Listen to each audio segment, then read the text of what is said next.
Hello and welcome to Life Beyond the Numbers, the podcast where we share stories, insights and strategies that go beyond some of the numbers we encounter in our work life. I'm Susan Lee. I work with organisations who put people first. I've lived and worked in many countries. I've met people who love what they do and people who don't. People who bring their full selves to work and people who won't. And together with my guests, we place a lens on and focus in on the people side of work life. Because we know that it is people who do the work, not numbers. And if we are treated well, we will perform well and might even generate better numbers.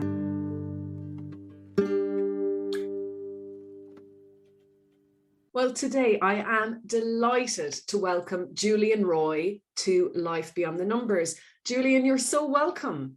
Thank you, Susan. It's lovely to be here and thanks for having me. It's fantastic. Now, I met Julian a couple of months ago and I was immediately intrigued because he talked about some research that he'd been doing on the challenges that were faced by sales leaders in particular during the pandemic. And this was part of your MBA course, right, Julian? Yes, correct, Susan. So yeah, it was a 2-year blended course that I was doing, and it covered essentially aspects of leaderships. There was economics, organizational behavior, and at the end of it, it was left up to us in terms of what area we write our dissertation on. And because I've always been a bit of a people's person, I do like kind of that interaction. So it's no surprise the module that I chose was organizational behavior, specifically on leadership styles and perspectives and the whole kind of dynamics behind leadership management. And yeah, it's something I'm genuinely interested in. So yeah, it was quite a natural thing for me to kind of head down that route. Fantastic. Yeah. And the reason then that you further, I suppose, focused in on sales leaders in particular, Julian, was there a particular reason for that? Yes, indeed there was, Susan. It's about kind of looking at areas where there perhaps is a lack of information, a lack of research. And interestingly, I mean, there was lots and lots of things on other industries, but nothing specifically for sales. And I always find it fascinating, particularly with sales, because you can go and get a marketing degree, you can go and get a advertising HR degree, but you can't actually go out and get a degree in sales. So that's one of the things that's always stuck out to me. So yeah, I thought, you know what, let's focus on that area. But having said that, I mean, that interestingly, out of the research, Susan, it was apparent that it can be applied to any sector. Hopefully some of that will come out today in terms of the common themes that came out throughout the research. Well, I'm delighted to hear that as well, because I always think, well, people are just people wherever you go. So yes, of course, certain personalities might gravitate more towards sales or finance or whatever it might be. But at the end of the day, lessons can be learned and shared across industries. So that's kind of cool. Yeah, definitely. Yeah, 100%. Yeah. And I think it's an interesting point you brought up there, Susan, because one of the things that I did learn throughout the research as well was cross collaboration amongst different departments. And that was one of the things that actually came out really, really strong. Whereas operations might be seen as a separate part of sales and marketing, what we found in the research is that there was that kind of almost real collaboration, communication in between all of those departments. So yeah. Okay, cool. Well, today we're going to dive in, I hope, into some of the things that you uncovered, learned, were surprised by, already knew but had confirmed, and various things we do when we research. Because I suppose one of the things I know for myself from having done a dissertation a few years ago, you also have to have a beginner's mind and a bit of objectivity when you start the research. Of course, you start with a question. Yes. You don't really know where it's going to take you. Yeah, absolutely. Absolutely. And I think that was the fascinating part of the whole journey, Susan, it was a little bit like having a flashlight going through a dark forest and just kind of finding your way out. But where do you start from? But there has to be a starting point. As the journey progressed, the pathway became clear, and yeah, absolutely. I mean, I'm overall really, really happy with the overall research and the outcome of that. And so as well, when you were doing this research, presumably you did some desk-based research on books, or not books, but I suppose with publications, and seeing what other companies were doing and so on. But also you spoke to people, you actually interviewed people. Indeed, Susan, yeah. So the research was based on 8 interviews.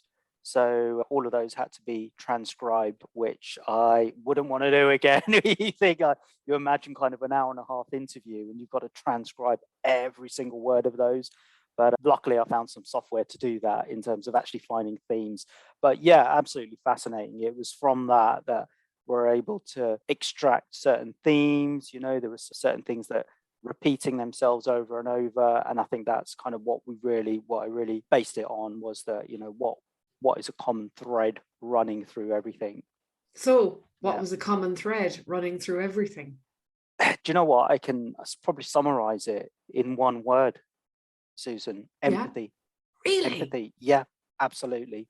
Absolutely. Even managers before, who perhaps didn't have that close interaction, were more of a sort of command and control type manager, were forced into becoming more empathetic. And the only way we become empathetic is by building trust and building authentic relationships. And I think that's one of the things that was lacking before in some companies, obviously not for all. But I think the pandemic really forced that whole empathy and communication as well was a massive thing in terms of letting people know what's going on, new emergent things that were unpredictable. Obviously, the government was making new announcement almost every other day. So there was a real uncertainty, wasn't there, as to exactly what's going on. So yeah, communication was key as well. But if I had to summarize it in one word, without question, it was empathy and understanding. And yeah, of course, that encompasses building relationships as well. I suppose if we take a step back, almost to it's March 2020, and suddenly everybody has to start working at home, and it was a big shock. And the people that you spoke with, had they ever done remote management before?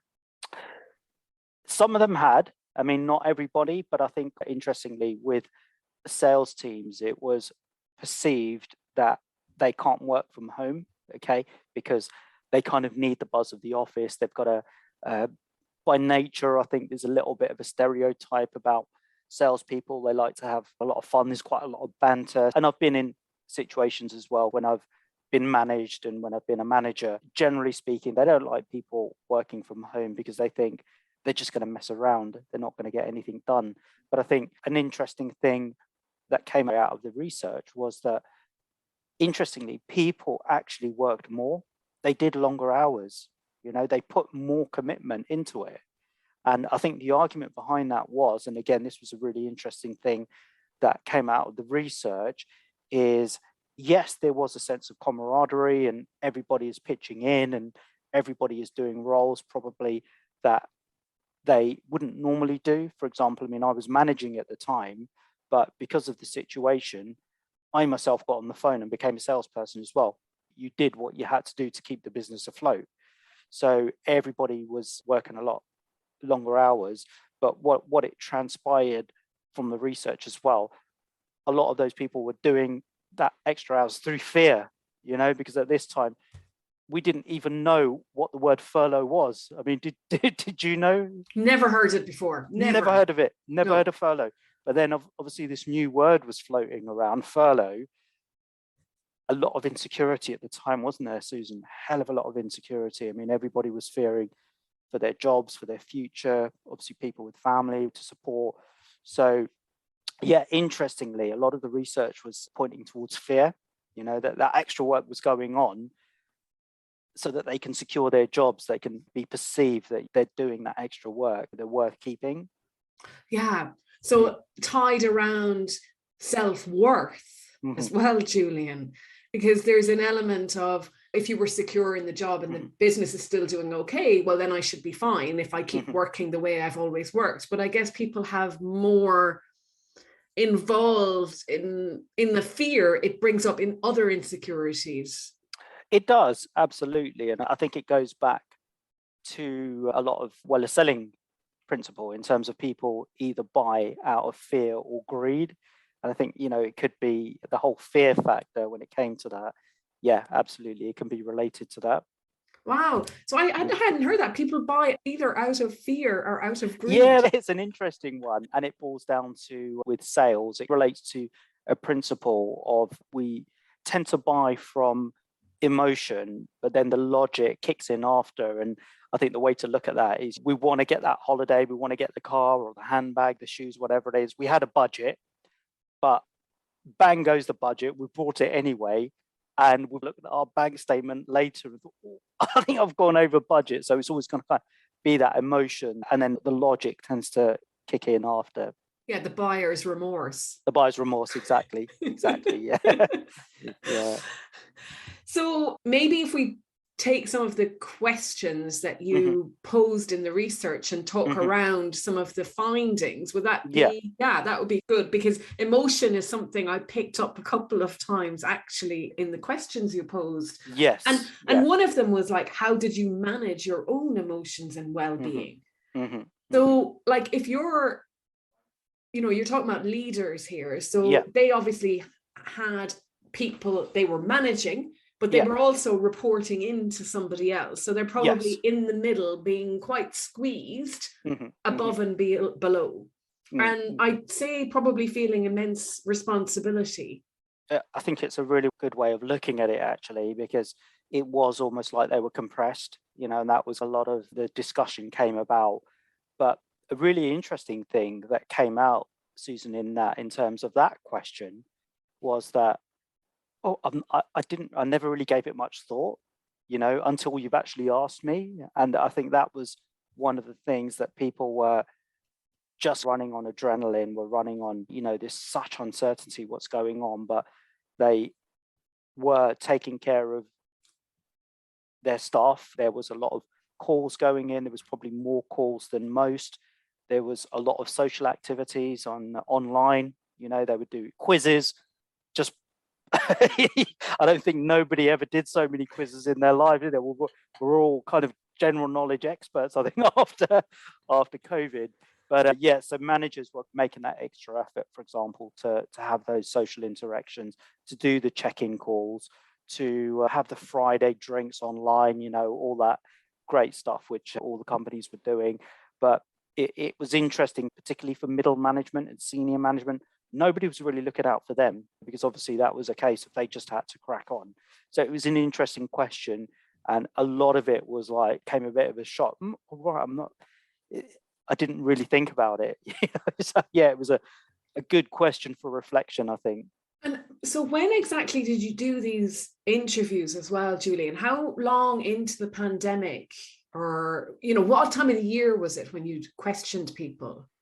So when did the pandemic hit in March, wasn't it, of 20? So this was a year after. It was when we were just coming out of it. We were back in the office then, but it was still a little bit not fully there. So the government was encouraging us to get back, and we weren't quite within normality. So at that time, the people you were speaking to hadn't really considered their own stress and well-being. Yeah. And no one had been looking out for them either. I wouldn't say in every scenario, but I would say a lot of it was, obviously there was an overall kind of mental well-being across the board, really. But I think obviously managers, they're almost in that position of trust in terms of they're actually steering the boat, aren't they? So if anything happens to them, who's going to steer the boat? So from that perspective, it was a case of, I think, putting on a brave face. But I heard some really difficult stories, some really, really difficult stories in there in terms of coping with everything and putting on this brave face. But they also didn't want to take it back to family members as well. So it was a real testing time, I would say, for middle management and of course, senior management, corporate management. And I think what you're saying there about not wanting to bring it to family members as well, that must have been extra challenging when you're only at home. Yeah. You didn't have an outlet to even walk home after work or get the bus or commute. So you actually go down the stairs or up the stairs, wherever, or change rooms, and you kind of have to change who you are. Yeah, I mean, that was an interesting thing as well, Susan, because out of the research came as well is the way a lot of managers dealt with that is almost having like a regimented structure. Whereas before it was a little bit like, see where the day goes. I mean, a lot was kind of literally regimented, this, just to keep them sane. Yeah, I suppose boundaries in a way. Boundaries, yeah, exactly. Yeah. Wow. Definitely. But almost without realizing that they were protecting themselves, but in a way that they had to learn on the job. Yeah, it definitely was that, learning on the job. But I think switching off was a real kind of difficult thing. A lot of managers were going way beyond 5 o'clock. In fact, through all of the research, nobody switched off at 5 o'clock. It was a lot later. And that, of course, was the whole work-life balance was completely off then. But I think, interestingly, as a result of all of that, a lot of managers are now really seeing the importance of that and making sure that they have that balance now. They have it, and their teams. Yes, exactly. Yeah. And then, I mean, you've talked about the quizzes and things like that, but that's not enough to motivate or incentivize people, or perhaps keep that sense of belonging that you have when you're in an office with others. So what did you find there? How did people keep that sense of belonging alive, that felt sense? Yeah, it's an interesting question, Susan, because I think, again, a really interesting dynamic that came out of it was the whole subject of culture and how culture was affected, because obviously culture, I mean, comes from the word cult, and it's about community, isn't it? And it's really difficult to have a community if you're at the other end of a computer. Community is all about interactions. It's about being with people. It's about having the sporadic conversations by the coffee machine or the water machine is where some of the greatest ideas come up, and that collaboration. So culture was affected from that perspective. And obviously companies tried their best to do what they could. How that was managed, that came more from a corporate level in terms of regular company updates. So everybody would get on a call and everybody would understand what's going on. There'd be an open forum in terms of questions. So from that perspective, it was, everything was essentially transferred to a digital platform. But again, it boils down to communication was key to kind of keep that going. And were they useful? You know, did the managers think that that was a good use of time, or that it was effective? Oh, yeah, definitely. 100%. I mean, and it boils down to communication with everybody, because I think it's going back to the uncertain time, Susan, where a lot of people were put on furlough. And what stemmed from the research was a lot of those people who were put on furlough were quite neglected across the board. And in hindsight, going back, if it happened again, they would have liked to involve those people more, because a lot of those people were brought back, but it was almost like they were put on the sideline and say, look, you're on furlough. We don't know what's going on. We'll get back in touch with you when we know. Whereas they should have been actively still part of the company. And that's kind of what a lot of the research said, that although the people who were in the business were really kept in touch with, and there was that clear communication stream, not so much with the guys who were on furlough. And I can't imagine what that would have been like myself, Julian. You know, if you were cast aside for a couple of months at a time, just wondering, I mean, that makes it harder even, because you're imagining all sorts of scenarios. Yeah, it is. I mean, I think for a lot of people, the whole furlough thing before, it was a bit of a novelty, wasn't it? Oh, you know, got a couple of weeks off work, we're going to get paid. But I think as time progressed, obviously the seriousness of the situation was unraveling. It was apparent that a lot of people were losing their jobs. And again, it's one of the things that, not only from my research, but I think from a lot of research that came out, was a lot of businesses use that time to get rid of dead wood or people that weren't producing. And yeah, so obviously from that perspective, yeah, it was used in not in such a good way to kind of get rid of people.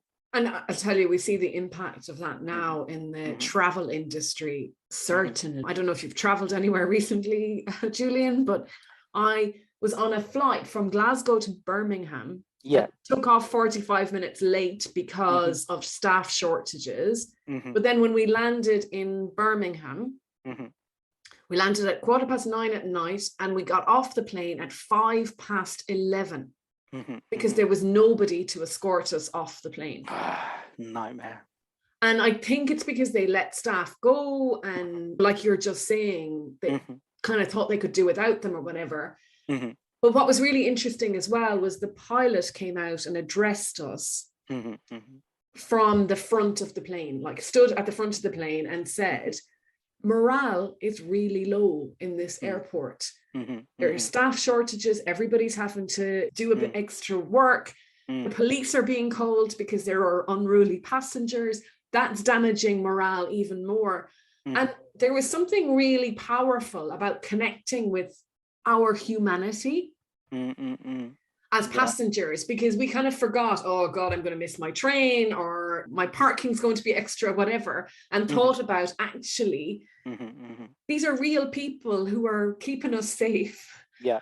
And we have to give them a bit of leeway. Definitely. I think it's a fascinating point, actually, because it all boils down to human connection, interaction, community. As a species, I think one of the things that we're really lacking now is that community living. And if we go back centuries, that's what it was all about, wasn't it? It was about what's the saying? It takes a whole village to raise a child. And now I think obviously because of digital evolution and everything else that's going on, absolutely the world has progressed.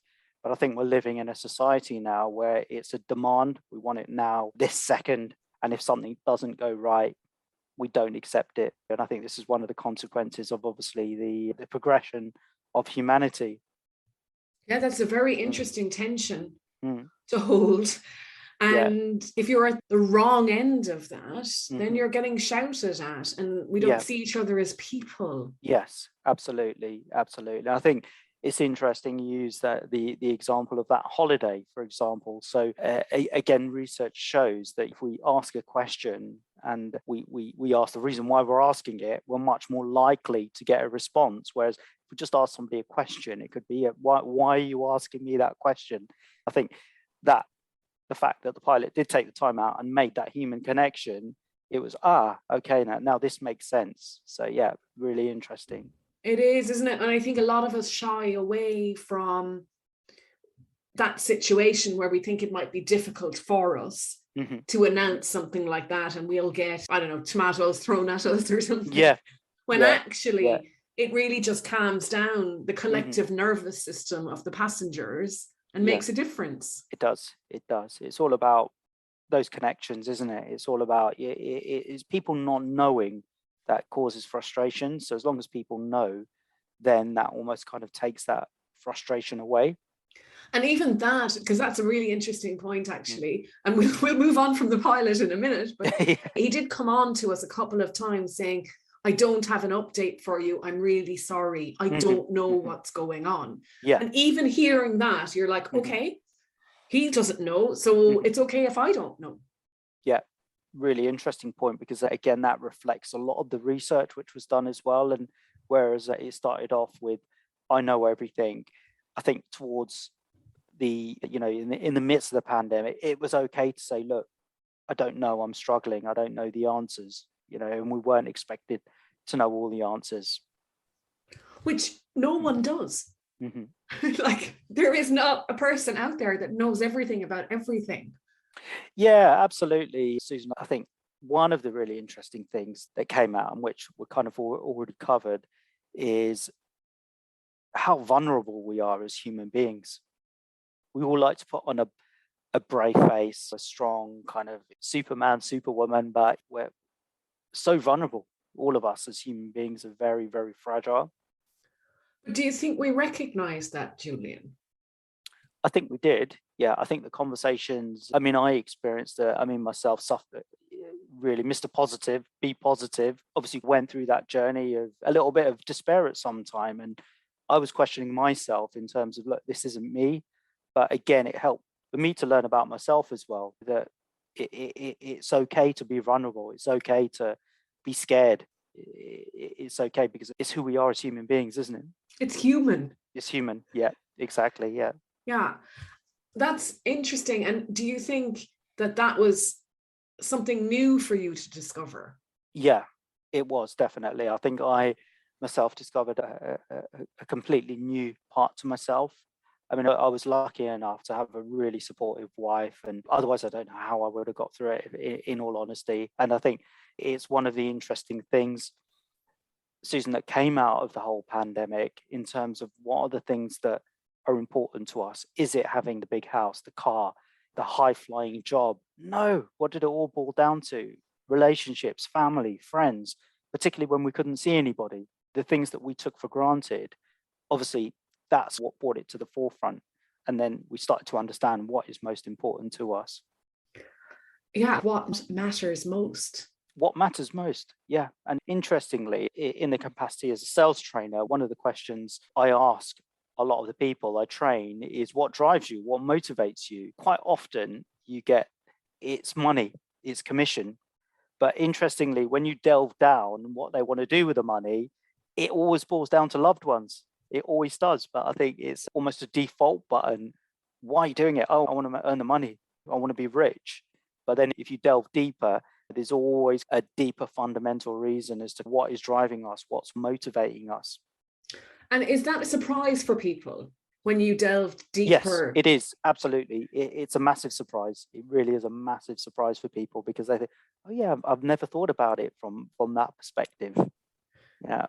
And it's interesting, isn't it? Because in one way you think we would all know what gets us out of bed in the morning, like why we bother putting up with stuff, why we go to work. But it's not a question we're asked. It's not a question we're asked. Yeah, exactly. And I think it's one of those questions which really prompts us to think about, oh, actually, what is my driver? And boils down to, I think Simon Sinek has done a lot of research on the why. You know, it's not what we do, it's why we're doing the things we're doing, because we all know what we do. Obviously, from your perspective, you're a leadership trainer. From my perspective, I'm a sales trainer, and people are very quick to say what their job role is. But if you ask them the why, it's always a little bit difficult. It challenges people. So can I ask you why you do what you do? Yeah, I would say for me, myself, Susan, I think around about 10 years ago, I think there was a crossroads in terms of, do I go into leadership, management, which I was doing, or do I concentrate on the training, learning, development side of things? And for me, it was what kind of gave me the buzz was helping people to kind of come out of almost like a doubting mindset, a negative mindset, that they can't do the job, but equipping them with the right tools, equipping them and enabling them to be the best that they possibly can. And it was kind of at those nights out when they probably had one too many, and you get the hug and say, Julian, I want to thank you. You changed my life. You really helped me with that. I mean, that for me is almost my goosebump moments. I'm in one of those privileged positions, I think, Susan, where I'm doing a job which I absolutely love, and I get up every morning looking forward to it. So yeah, and I think from that perspective, I've always said the moment anybody wakes up and thinks, oh, do you know what, I don't really want to go in today and I'm not really enjoying this, then do something you enjoy, you know? Easier said than done. Easier said than done, true. And I know we've had this conversation before. Yeah, I think that's a debate in itself, isn't it, Susan, in terms of following your dream, following your passion. But it's really interesting. I mean, I speak to a lot of people who absolutely hate their jobs, but are purely staying in there because of the security. And it's a difficult one, isn't it? Because you've got a family to support, you've got to pay the mortgage, you've got to pay bills. So I think it's, again, perhaps another podcast on that topic in terms of, you know, what we can do. Yeah, and at times it is the law of diminishing returns, because even though, yes, you might be affording your mortgage and all of that stuff, what's it doing to your soul? Yes. And what's the price you're paying for your health? And back to almost where we started with some of the leaders you spoke to, how they had put in boundaries, but maybe hadn't thought about their own well-being. Yeah. And that does have a knock-on impact. You're borrowing from the future if you're not taking care of the present. Definitely. Yeah, I'd agree with that. And I think, again, what stemmed from that as well, Susan, was the almost like the holistic richness. So when we talk about, for example, wealth, I think we always think in monetary terms. But again, I think wealth, particularly during this whole time, is spiritual wealth, it's emotional wealth, it's physical wealth, it's financial wealth. And I think it's all of these come together, which gives us overall wealth. I've got this huge smile on my face. You can't see me, but I've got a huge smile on my face. Julian can see me, because it is that life beyond the numbers. There is more to life than numbers. Absolutely. Yeah. And that ties in really nicely. It really does, hence the big smile. But what about the ability of organizations then to adapt and evolve? Where do they go from here? Again, a really good question, because I think a lot of the research which came about, and one of the research questions was based around lessons learned. And one of the key things that came out of it is businesses, organizations almost have a blueprint now. They've got something in place whereby if something did happen again, they would be prepared. Obviously, first time it's happened, we didn't know what to do. Things like, for example, tech, getting people to work from home was in a lot of cases a logistical nightmare. But if anything did happen again, all of that infrastructure is in place now. So yeah, that's one of the key things that came about, was that, having that infrastructure in place now.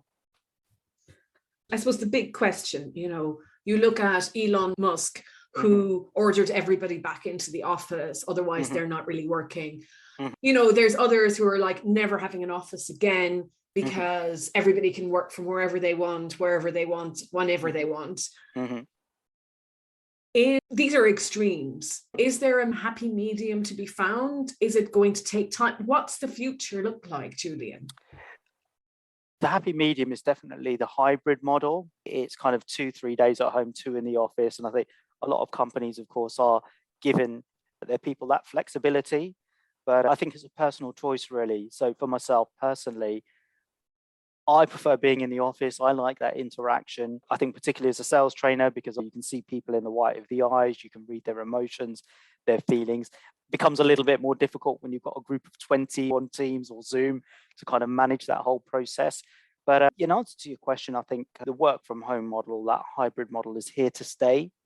But from a personal perspective, I hope we don't lose the office, because I think, again, it's going back, Susan, to what we're talking about in terms of those off-the-cuff, sporadic meetings which we're having, which can really ignite great innovation. And I think that's one of the things that's lacking, but also interaction, also building those relationships, going for a drink with your workmates after work, these little things which help build those relationships within the office or workplace.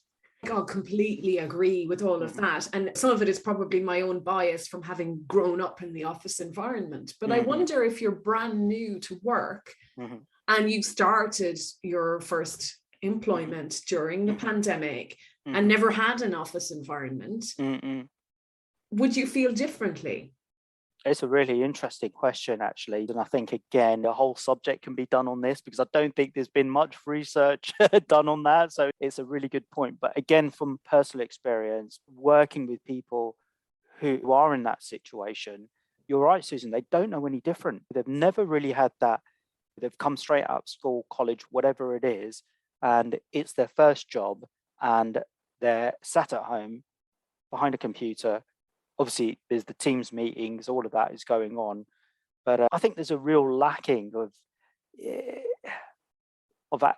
I think they're missing out. I really do. The long and short of it is that even though a lot of them I speak to love it, and even as a sales trainer, I think particular for the younger people, I wanted to make sure I was a source there, as well as the managers, as well as everybody else, that I'm somebody to reach out to as well. But the feedback I got was, they really love it. They love the flexibility. They can work from home, But yeah, it's like you say, they don't know any different, do they? Yeah. Yeah. And it's hard to convince people there's another way.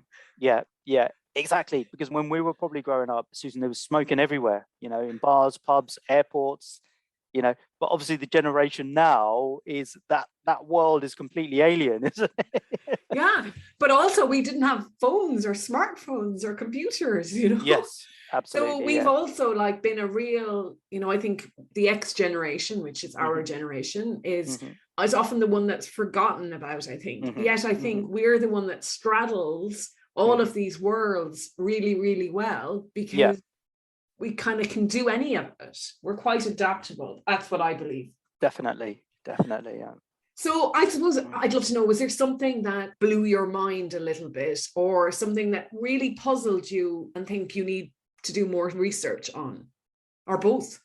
Yeah, I would say both, really. I would say that throughout all of this, there was a lot of things that came out of it. One of the things that you've mentioned, for example, people's first experience of working from home. I think the fact that a lot of the world is turning into the work from home environment.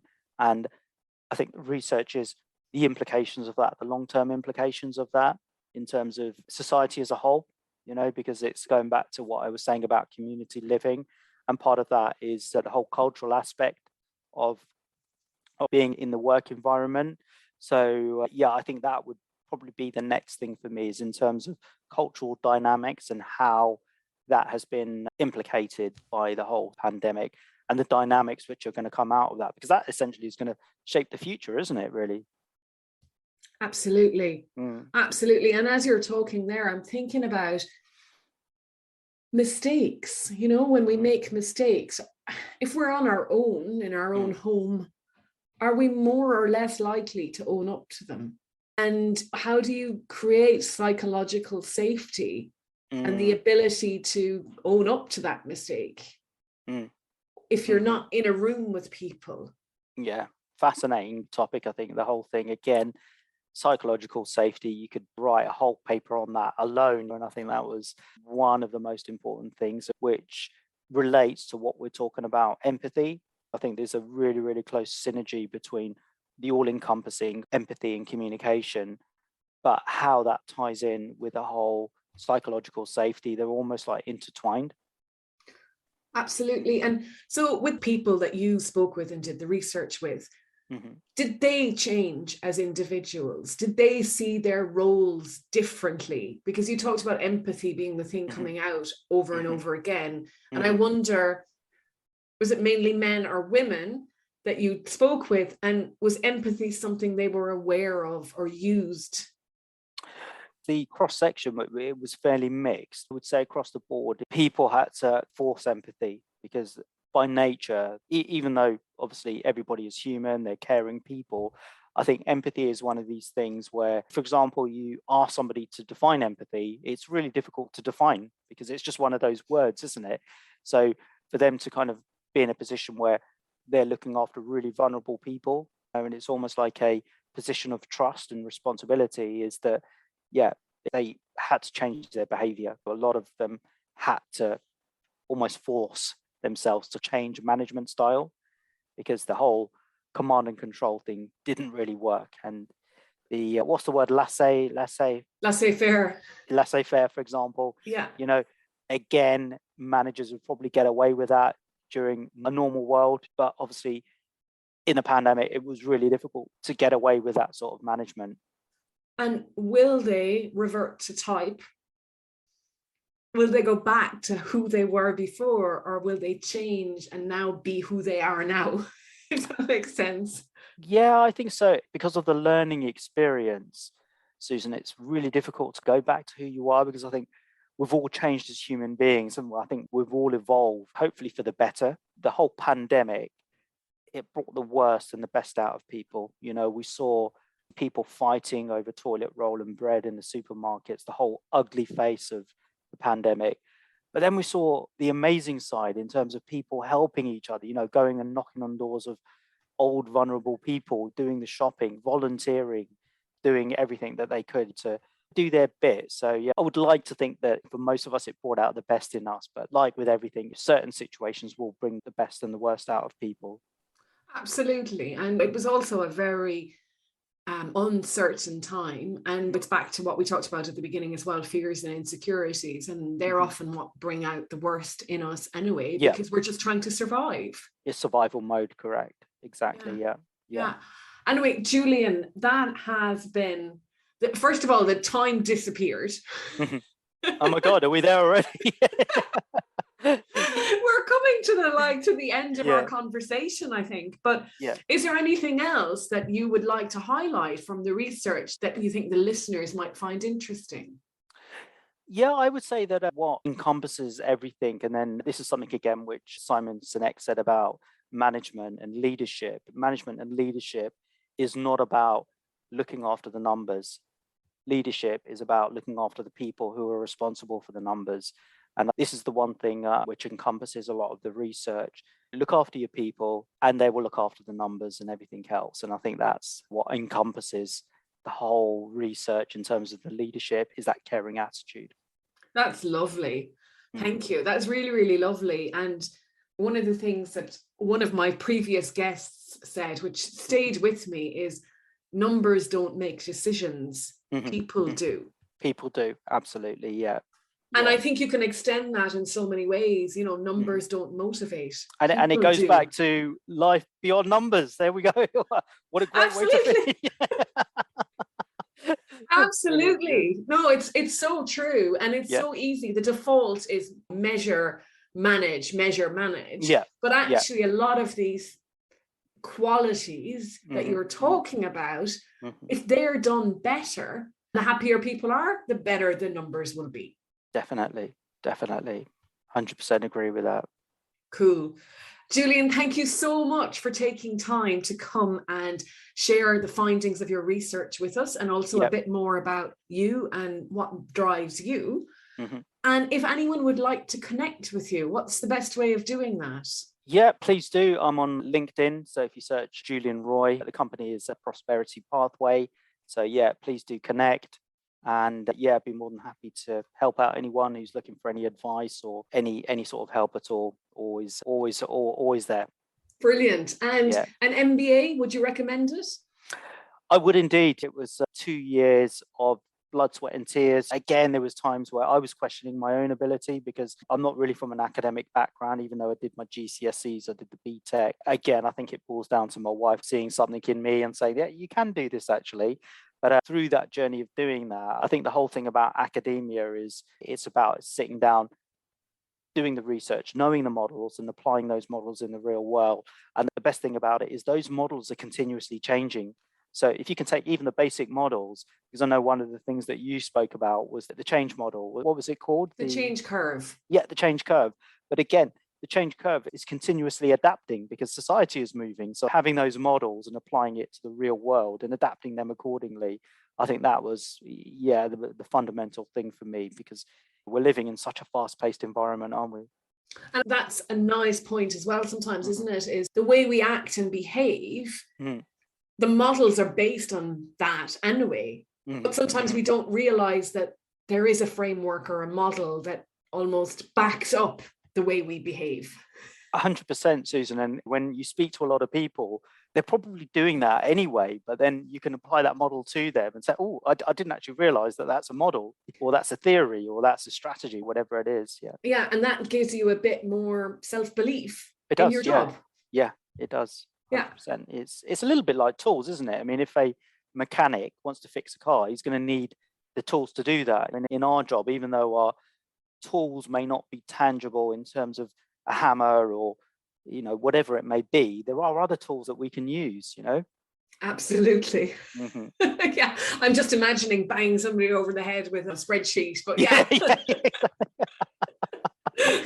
Julian, thank you so much for your time. It's been an thank you, pleasure. Susan. I've really enjoyed it, and great stuff. I'm looking forward to obviously keep in touch, and thanks a lot for inviting. You never know, we might have you back again.